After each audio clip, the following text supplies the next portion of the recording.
안녕하세요. 저는 혼자서 딸아이를 키우고 있는 여자입니다.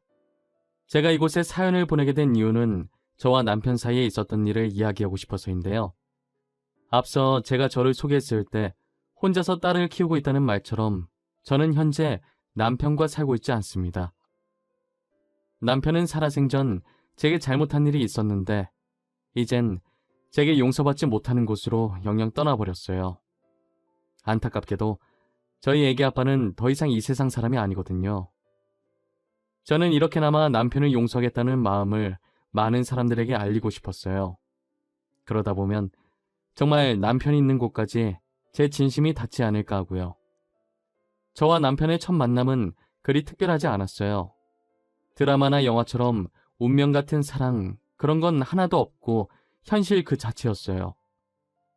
저희는 같은 회사에서 같은 날 입사한 동기로 힘든 일이 있으면 같이 도와주고 서로가 서로에게 위로와 희망을 주던 관계였어요. 보통의 입사 동기들과 다를 바가 하나도 없었죠. 입사 초기엔 힘이 되는 존재가 동기밖에 없으니 남편과 저는 자주 만나 술잔을 기울였어요. 둘이서 만나면 상사도 씹었다가 거래처 사람도 씹었다가 아마 안주보다 상사를 더 많이 씹었을 거예요. 저희는 회사 마치고 둘이서 술 마시러 가는 게 습관이 되었을 정도로 자주 만났었어요. 오늘은 무슨 말을 할까 머릿속에 정리하고 서로 먼저 이야기하려고 시동 걸고 그랬어요. 지금 생각해보면 참 별거 없고 직장인이라면 누구나 하는 행동인데 당시엔 얼마나 재밌고 웃기던지 이야기 꺼내려고 준비하는 서로의 모습을 보고 엄청 웃었어요. 그리고 그날따라 서로가 너무 이뻐 보이고 잘생겨 보이는 거예요. 괜히 심장이 간질간질거리고 빠르게 뛰면서 작은 행동에서 얼굴이 빨개지고 그랬죠. 한번 그러고 나니 그 뒤로도 계속 저희도 모르게 서로한테 신경을 쓰고 있더라고요. 처음엔 내가 저 사람을 왜 이렇게 신경을 쓰고 있지 했는데 얼마 지나지 않아서 제가 남편에게 이성적으로 관심이 있다는 걸 깨달았어요. 여직원들과 있는 모습을 보면 괜히 화가 나고 짜증이 나더라고요. 친구한테 이야기를 하니 저더러 동기를 좋아해서 그런 게 아니냐고 하는 거예요. 저는 손사래까지 치면서 아니라고 했죠. 나 요즘 이상해. 매일같이 퇴근해서 술 마시는 동기 있거든? 근데 내가 요즘 그 동기만 보면 머리 정리하고 있고 옷 정리하고 있다니까? 뭐? 네가? 지금도 앞머리가 어디로 뒤집어졌는지 신경도 안 쓰는 네가? 지금 셔츠 단추 하나가 중간에 풀려있는 것도 모르는 네가? 진짜네? 야, 장난치는 거 아니고 나 진짜 진지하다고. 이렇게 아무렇게나 다녀도 신경 안 쓰는 내가 동기를 신경 쓰고 있다니까? 무슨 말이 필요해? 너가 그 동기 좋아하는 것 같구만. 너도 네 마음 알고 있는 거 아니었어? 그러니까 머리도 신경 쓰고 옷도 신경 쓰는 거겠지. 이걸 입 아프게 내가 다 말해줘야 알아? 에이, 설마. 내가 그 사람을 왜 좋아해? 좋아할 이유가 없잖아. 그렇다고 그 사람한테 반할 상황이 있었던 것도 아닌데. 그건 나도 모르지. 매일 술 먹으면서 정들었나 보지. 너 그 사람이 다른 여직원이랑 있을 때 어때? 막 짜증나고 화나지? 그게 좋아한다는 증거야. 남편이 여직원과 있는 모습을 다시 생각해도 화나는 것이 친구 말이 맞았어요. 저는 남편을 같은 직장 동기로서가 아니라 남자로서 좋아하고 있었어요. 제 감정에 워낙 솔직한 사람이라 제가 남편을 좋아하고 있다는 사실을 알아차리고 거절당하든 말든 남편에게 고백해야겠다는 생각이 들었어요. 저희는 평소처럼 퇴근해서 술을 기울이고 있었고 상사를 씹어대고 있었어요. 하지만 다른 점이 있다면 서로가 서로를 너무 의식하고 있다는 점이었어요. 저는 계속 고백할 타이밍만 보면서 괜히 술잔만 손가락으로 빙글빙글 돌리고 있었어요. 아우, 정신없어. 왜 계속 술잔을 괴롭혀요? 표정도 아까부터 심각해서는. 지금 우리 평소랑 너무 다른 거 알죠? 지금 되게 어색해. 그런가? 아닌데? 저 안 심각한데? 평소랑 똑같은데? 저 사실 진혁 씨한테 할 말이 있는데요. 있잖아요. 제가 먼저 말해도 돼요? 저도 오늘 가영 씨한테 할 말이 있거든요. 저 요즘 계속 가영 씨만 보여요. 회사에서도 식당에서도 계속 제 눈에 가영 씨가 들어와요. 남편의 마음이 어떤지 확신이 없어서 제가 먼저 고백하고 빠지려고 했는데 남편도 저와 마음이 같았고 머뭇거리는 저를 보고 용기를 내서 먼저 고백을 하더라고요. 저는 놀라서 들고 있던 술잔을 떨어뜨렸고 술잔은 그대로 깨져버렸어요. 남편은 곧바로 직원들에게 죄송하다고 하고 제가 떨어뜨려 깨진 술잔을 치우고 있더라고요. 깨진 술잔을 다 치우고 다시 자리에 앉으면서 이거 거절이냐고 멋쩍은 듯 웃는 거예요. 저는 그때 너무 당황해서 저도 모르게 엄청 큰 목소리로 아니라고 좋아한다고 말해버렸어요. 당연히 쩌렁쩌렁한 제 목소리에 거기 있던 직원이며 손님이며 다 저희 쪽을 쳐다봤어요. 졸지에 저희는 거기에 있던 사람들에게 축하를 받으며 연인이 되었죠. 그렇게 사내 연애가 시작됐고 연애를 한 지 2년 만에 결혼을 했어요. 누가 더 부유하고 가난하다 할 것 없이 둘 다 비슷한 집안이라 결혼 허락받는 것도 어렵지 않았어요. 양가 부모님들도 다 좋으신 분이라 저희는 친자식처럼 아끼고 사랑해 주셨어요. 그리고 저희는 연인일 때와 부부일 때의 분위기가 다르니 2년간 연애했어도 2년 동안 신혼을 더 즐기다가 아이를 갖기로 했어요. 그 전에 저희는 다니던 회사를 계속 다녔고 2년 후 저는 임신 준비로 회사를 그만두게 되었습니다. 저는 딸아이를 낳고 계속 육아를 하고 있었는데 돌연 남편이 회사를 그만두고 온 거예요. 그동안 모아둔 돈이랑 퇴직금으로 사업을 시작하겠다고 하면서 말이에요. 남편이 하는 모든 것에 응원을 하지만 솔직히 사업이라는 게 한 번에 잘 되는 것도 아니고 의지만 있다고 해서 할 수 있는 게 아니기 때문에 반대를 많이 했어요. 하지만 저희 남편은 누구도 못 말리는 똥고집이 있었고 결국 남편 뜻대로 사업을 시작했어요. 구두 사업을 했는데 처음 시작했던 상품 중 하나가 빵 터지면서 정말 운이 좋게 사업에 성공했어요. 그리고 운뿐만이 아니라 남편의 똥꼬집 덕분에 성공한 것도 없지 않아 있었어요. 인기 절정인 그 제품은 저희 가족도 시댁도 디자인이 별로라고 내놓지 말자고 했던 구두거든요. 남편은 특이하게 생긴 걸수록 더 이목을 집중하고 관심이 가는 법이라고 끝끝내 출시를 하더라고요. 그런데 정말 남편의 말대로 그 구두가 유독 인기가 많은 거예요. 모든 제품을 한정판으로 팔았었는데 그 구두는 3차까지 재판매를 해도 계속 판매 문의가 쏟아져서 남편 브랜드 제품 중 유일하게 한정판이 아닌 구두가 됐어요. 날이 갈수록 매출이 늘어났고 통장에 찍힌 액수를 보고 저희 가족 얼굴엔 웃음꽃이 피었어요. 사람이 갑자기 큰 돈을 만지면 변하게 된다는데 저희는 변함없이 사이가 좋았어요. 남편도 연애할 때랑 마찬가지로 한결같이 저와 딸아이에게 잘했고요. 하지만 제 주변 친구들이 걱정을 많이 하더라고요. 야, 나 좀 걱정돼. 원래 갑자기 큰돈 만지면 눈 돌아서 사람이 변한다잖아. 너네 남편이 지금은 안 그러지만 나중에라도 변하게 되면 어떡해? 꼭 우리 남편이 변하길 바라는 것 같다. 절대 그럴 일 없어. 우리 그이 연애할 때도 결혼한 지금도 한결같은 사람이야. 나는 그냥 걱정돼서 그러지. 조심해서 나쁠 건 없잖아. 언제 어떻게 변할지 모르는 게 사람 마음인데. 너의 오랜 친구로서 충고하는 거니까 한 귀로 듣고 한 귀로 흘리지 말고 좀 새겨들어. 아이고, 알겠습니다. 그래도 내 걱정해주는 건 너밖에 없다. 고맙다. 친구들은 남편이 언제 변할지 모른다고 늘 의심의 끈을 놓지 말라고 했지만 저는 남편을 믿었어요. 남편은 다른 사람과 다르다는 믿음이 강하게 있었거든요. 절대 변하지 않을 거라고, 어떤 일이 생기든 가정을 지킬 사람이라고 굳게 믿었어요. 10년이 지나서도 남편은 본인보다 저와 딸 생각 먼저 하는 사람이었어요. 그랬던 사람인데 점차 다른 사람이 되어가기 시작했어요. 매일 술에 찌들어서 집에 들어오길래 드디어 올 것이 왔구나 싶었죠.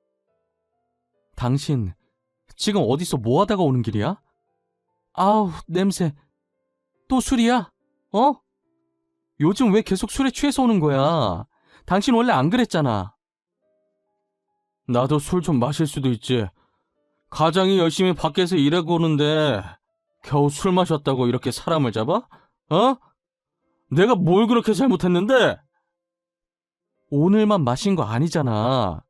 요즘 계속 술 퍼마시고 오잖아. 나도 봐주는데 한계가 있어. 한두 번도 아니고 이게 뭐 하는 짓이야?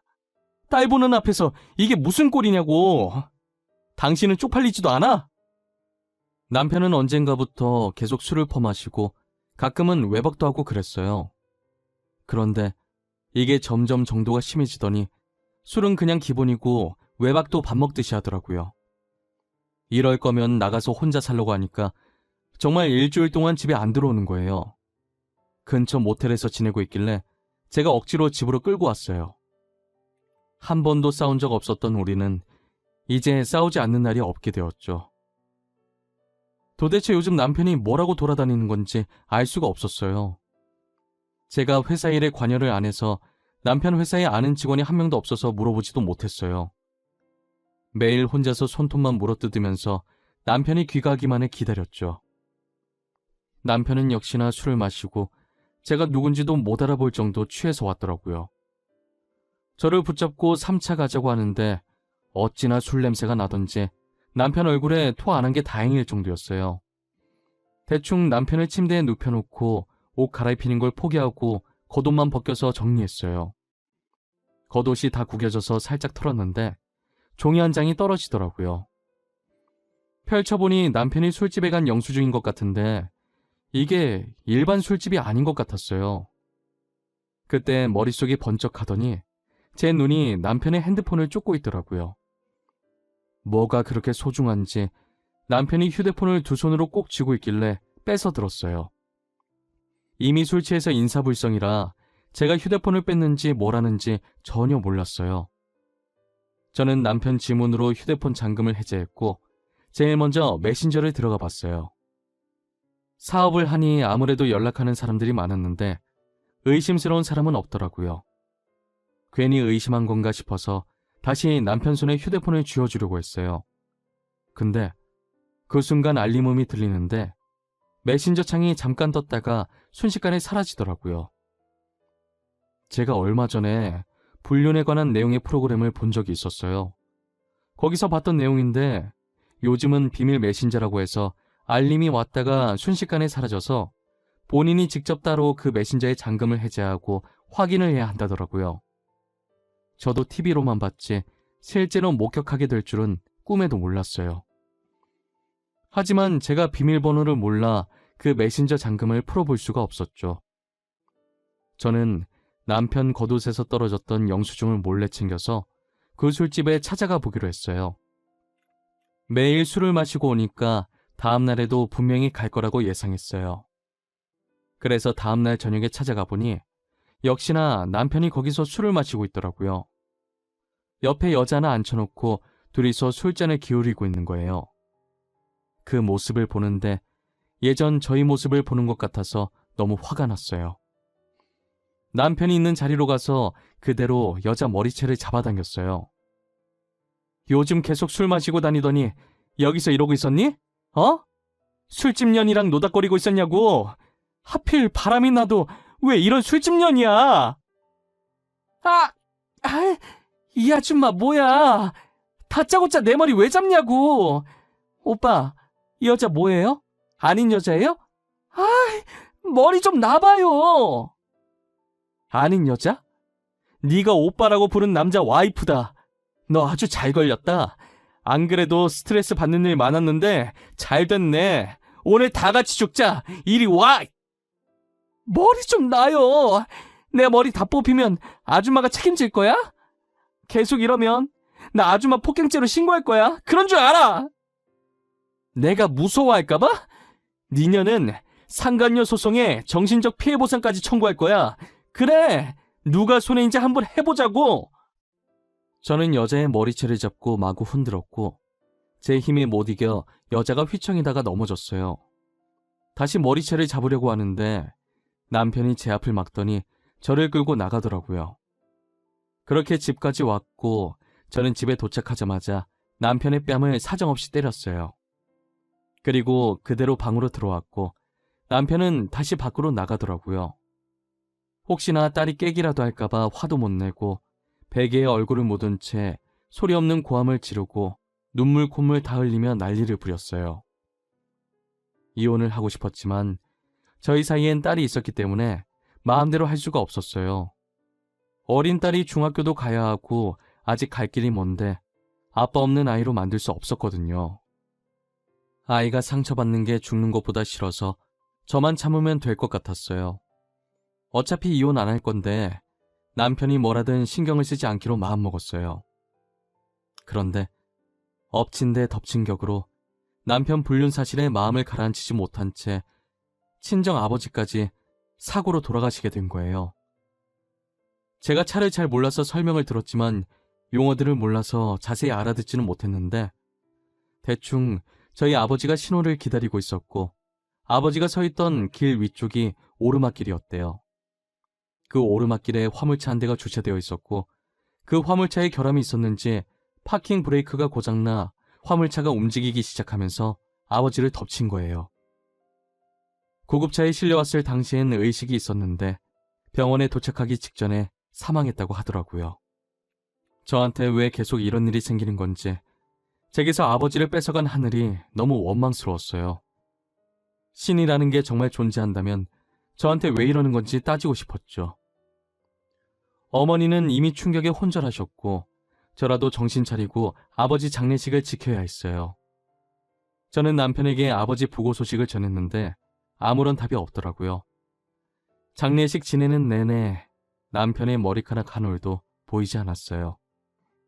친인척들이 남편 어디 있냐고 물을 때마다 해외 출장 가서 못 오고 있다고 대충 둘러댔어요. 가영아, 장례식 내내 곽서방이 안 보인다. 설마 곽서방 아직 안 온 거야? 에이, 설마 안 왔겠어? 잠시 화장실 갔거나 우리랑 타이밍이 안 맞았겠지. 아, 저희 남편이 해외 출장을 갔는데 올 수 없는 상황인가 봐요. 오려고 했는데 일이 잘 안 풀려서 못 간다고 미안하다고 연락 왔어요. 아무리 그래도 사위가 장인어른 장례식에 안 오는 게 말이 되나? 일이 가족만큼 중요한가? 곽서방도 참 답답하네. 아무리 사는 게 바빠도 그렇지. 저는 딱히 드릴 말씀이 없어서 멋쩍은 미소만 지었어요. 해외 출장은 개뿔. 또 그 술집에서 여자랑 술 마시고 있을 테지만요. 저는 장례식을 다 마치면 남편과 이혼을 해야겠다고 다짐했어요. 남편이 뭘 하고 다니든 딸을 생각해서 이혼만큼은 안 하려고 했는데 저희 아버지 장례식에 안 온 행동은 선을 넘었다는 생각이 들었어요. 사위라는 사람이 장인어른 마지막 가시는 길에 어떻게 안 올 수가 있나요? 도저히 참을 수 없는 짓이고 이해하고 싶지도 않은 짓이었어요. 친정에서 아버지 유품을 정리하고 늦게 집에 왔더니 남편이 안방 침대에 누워서 자고 있더라고요.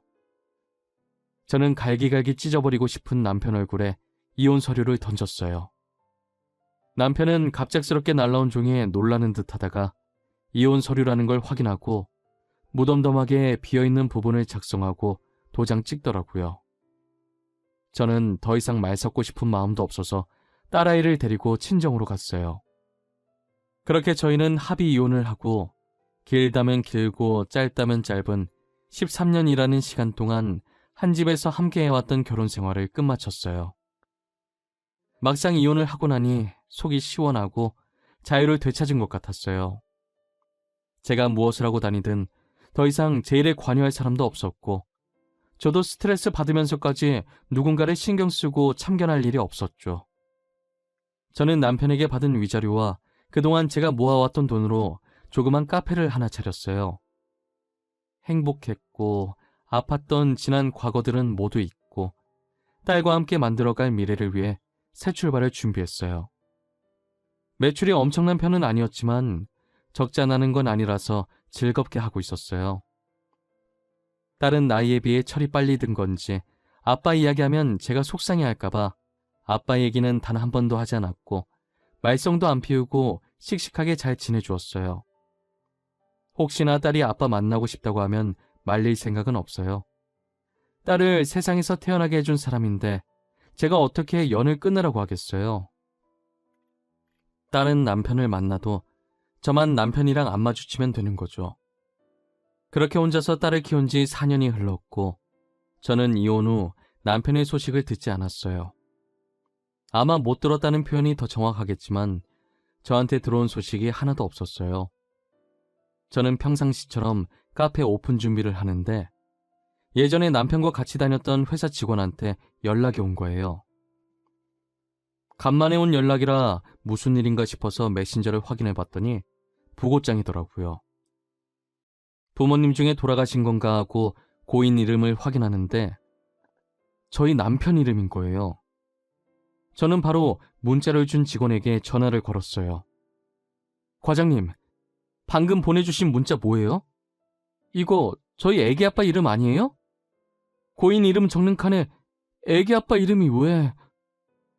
가영씨, 놀라지 말고 들어. 오늘 새벽에 진혁씨 사망했대. 암으로. 나도 가영씨랑 진혁씨 이혼한 거 알고 보낼까 말까 고민 많이 했는데 안 보내는 건 예의가 아닐 것 같아서. 아, 네. 그러셨구나. 잘하셨어요. 보내주셔서 감사해요. 인사가 늦은 것 같은데 잘 지내세요? 나야 뭐 똑같지. 여전히 회사 잘 다니고. 에휴, 이런 일로 연락하게 될 줄은 몰랐는데. 미안해. 이혼한 사이긴 하지만 그래도 애 아빠니까 잠깐 들렀다가 나도 퇴근하고 들러야겠네. 알겠어요. 알려주셔서 진짜 감사해요. 다음에 시간 되면 한번 봬요. 고인이 정말 애기 아빠가 맞았고 새벽에 암으로 세상을 떴다더라고요. 저는 놀라서 일이 손에 잡히지 않았고 다른 직원에게 부탁하고 집으로 돌아왔어요. 4년 만에 듣는 소식이 부고 소식이라니 너무 충격이었어요. 남편 장례식장에 가야 하나 말아야 하나 고민을 엄청 많이 했어요. 솔직히 아버지 장례식에 안 온 게 괘씸해서 안 가고 싶은 마음이 컸거든요. 그런데 과장님 말처럼 애기 아빠고 같이 산 세월이 있는데 안 가는 건 인간의 도리가 아닌 것 같더라고요. 저는 딸의 학교에 전화해서 담임 선생님께 사정을 설명드린 뒤 조퇴를 시켰고 딸이 집에 들어오자마자 검정 옷으로 바꿔 입히고 장례식장으로 향했어요. 아직 낮이라 퇴근 시간이 아니다 보니 사람이 별로 없고 한적하더라고요. 시어머니는 저희를 발견하고는 와줘서 고맙다고 조심스럽게 끌어안아 주었어요. 보조금 넣고 절만하고 나오려고 했는데 시댁 식구들이 밥이라도 먹고 가라고 저희를 붙잡는 거예요. 딸도 배고프다고 먹고 가자고 해서 억지로 앉아서 밥을 먹고 있었어요. 딸은 정말 배고팠는지 제 것까지 해서 밥을 2그릇이나 먹더라고요. 저는 도저히 목구멍으로 밥이 안 넘어가서 한 숟가락밖에 먹질 못했어요. 딸에게 국을 조금 더 주려고 그릇을 들고 일어났는데 누군가 저를 찾더라고요. 입구로 나가보니 배달원 한 분이 꽃바구니를 들고 서 있는 거예요. 저를 왜 찾냐고 하니 남편이 제게 보냈다고 하면서 받으라고 하시더라고요. 남편 죽었는데 어떻게 보냈냐고 했더니 배달원은 자신도 그것까진 모른다고 했어요. 저는 형형색색의 꽃바구니를 들고 들어왔어요. 제가 들고 있는 꽃바구니를 보더니 저마다 한마디씩 하더라고요. 장례식장에 저 꽃은 좀 아니지 않아? 알록달록한 게 여기랑 전혀 안 어울리는데 무슨 생각으로 여기서 저런 꽃 배달을 받은 거래? 죽은 남편이 보냈다잖아. 그게 가능한 일인가? 죽은 사람이 배달을 어떻게 보내? 사람이 언제 죽을지도 모르는데 자기 죽을 날 알고 미리 주문한 건 아닐 테고. 누가 장난친 거 아니야? 남의 장례식장에 엿먹으라는 것도 아니고 뭐 하는 짓이람? 저건 죽은 사람한테 예의가 아니지. 안 그래? 사람들은 꽃바구니를 가리키면서 수근수근거렸고 저는 당황해서 어쩔 줄 몰라 하고 있었어요. 그런데 딸아이가 꽃바구니를 유심히 보다가 꽃 사이에 껴있던 편지를 꺼내더라고요. 편지 봉투에 제 이름이 적혀 있는데 남편의 글씨체가 맞았어요. 저는 조심스럽게 봉투에서 편지를 꺼내보았어요. 남편의 글씨체가 한 장 가득 빽빽하게 적혀 있더라고요. 남편이 뭐라고 쓴 건지 내용을 찬찬히 읽어보고 저는 입을 틀어막고 울었어요. 남편이 변하기 시작했을 때 남편 회사가 위태로웠었더라고요. 저는 회사 일에 전혀 관여를 안 해서 몰랐었어요. 혹시나 회사가 망하면 빚덩이에 앉게 될 텐데 저한테까지 피해갈까봐 그 전에 저와 이혼하려고 일부러 바람피고 저희 아버지 장례식장에도 나타나지 않은 것이었어요. 그래도 마지막 가시는 길을 봤다고 하더라고요.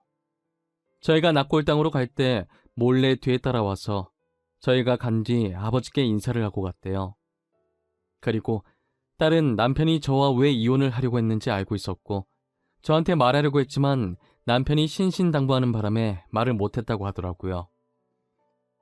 저와 이혼한 뒤 딸이랑 간간히 연락하고 지냈었는데 암에 걸리는 바람에 딸이 알면 제 귀에 들어갈 것이고 짐이 될 것 같아서 딸이랑도 연락을 끊었대요. 그리고 죽기 전날 쓴 편지인지 내일 아버지께 가면 제대로 사과해야겠다고 장례식장 못 가서 죄송하고 저를 끝까지 못 지켜줘서 죄송하다고 빌겠다고 적혀 있었어요. 엄마, 내가 미안해. 아빠가 말하지 말라고 부탁하셔서 처음이자 마지막 부탁이라고 하시는데 거절할 수가 없었어. 정말 미안해. 아빠가 엄마랑 나 정말 많이 좋아했어. 아니야, 잘한 거야. 아빠가 부탁한 건 들어줘야지. 우리 딸 잘했어. 이렇게 된 거 너 탓 아니니까 너무 신경 쓰지 마. 알겠지? 엄마, 진짜 미안해. 그러니까 아빠 너무 미워하지 마. 알겠지? 아빠 아픈 건 나도 몰랐어. 아빠 아픈 거 알았으면 엄마한테 다 말했을 거야. 그것도 아빠 뜻인 거야. 엄마가 미안해. 우리 딸 그동안 힘들었겠다. 그동안 아빠 이야기 하고 싶었을 텐데. 저와 딸은 부둥켜 안고 엉엉 울었고 거기에 있던 시댁 식구들과 조문객들도 저희 얘기를 듣고 같이 울어주셨어요. 저는 직원한테 며칠간 자리 비운다고 연락을 했고 남편 마지막 가는 길까지 다 지켜봤어요. 납골당 가서도 울면서 잘 지내라고 다음에 웃으면서 다시 만나자고 했죠. 남편이 힘들었던 걸 왜 그동안 몰랐을까? 내가 조금이라도 관심을 가졌다면 알았을 텐데 무심했던 건 남편이 아니라 저였다면서 자책을 했어요. 장례식이 끝나고 몇 날 며칠을 방구석에 박혀서 울었던 것 같아요. 딸을 위해서 정신 차려야 한다는 생각은 드는데 몸이 따라주지 않았어요. 밥상을 차리면서도 울고 밥을 먹으면서도 울고 하루하루를 눈물로 살아갔어요. 남편의 유품을 정리하러 남편 집에 갔는데 저희가 살던 집 그대로 살고 있더라고요. 저희가 연애하던 시절 착용했던 커플 아이템부터 저희 딸이 아기 때 입었던 옷까지 남편은 전부 보관하고 있었어요. 저희 추억이 가득한 물품을 보고 또 얼마나 울었는지 몰라요. 저도 남편처럼 버리지 않고 가져가야겠다는 생각에 따로 빼놨었어요. 치우고 보니 옆에 다른 상자도 하나 더 들어있더라고요. A4 크기의 되게 얇고 작은 상자라 뭐가 들어있을지 예상도 안 됐어요. 조심스럽게 열어봤는데 집문서 하나가 나오는 거예요.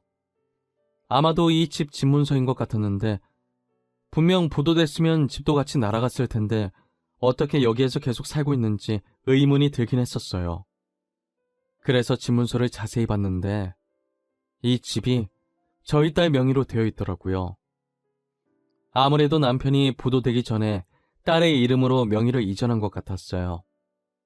이미 저와 이혼했고 딸은 제가 데리고 와서 양육권도 제 쪽에 있으니 남편 회사가 부도 처리되어도 서류상 남남이라 저희 쪽엔 영향이 가지 않았거든요.